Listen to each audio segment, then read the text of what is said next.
Before I begin, I just want to thank you all for being here, right now. Not just in body, but in mind. The fact that we all are here interacting and having a visceral experience is important. Because, well, A, it's my event and I want it to go well, and B, I alone could never think of some of the stuff you've heard tonight. I alone, it is so out of my intellectual canopy.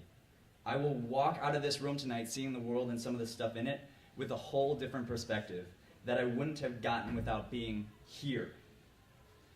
I can only imagine what these people think about when they're bored late at night, alone, with the lights off, and HBO. Well, maybe I can, but that's not my point. My point is that reality is what makes fantasy fantasy. You need the shitty people in your life to fantasize about pushing those same shitty people off the tops of tall buildings. Reality gives fantasy the license to be as crazy as possible without any repercussions.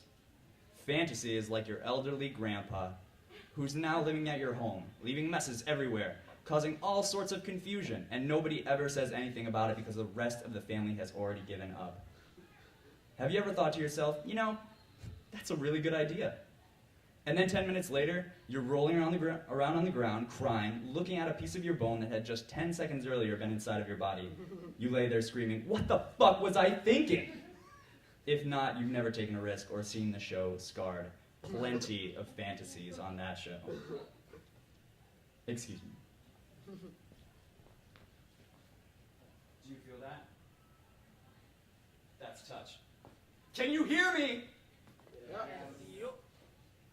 That sound. I would ask you to taste it, but I'm not going to do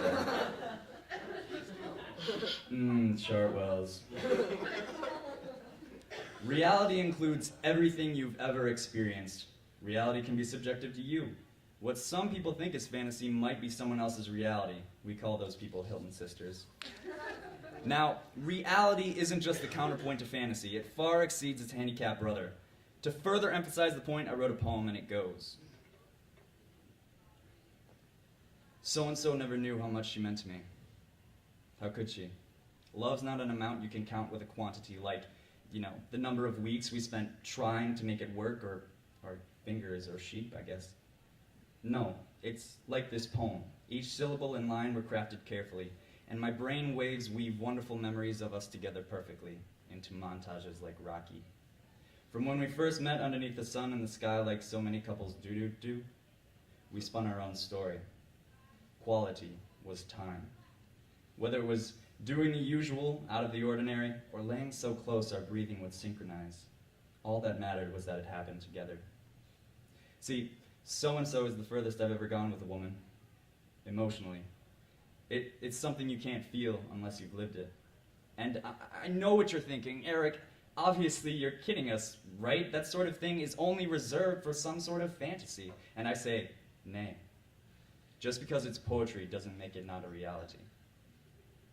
What I'm trying to say is that I'd give away my fantasies in an instant just to make them a reality. That's the greatest thing about being reality. It's tangible, like the energy in this room. It's palpitating.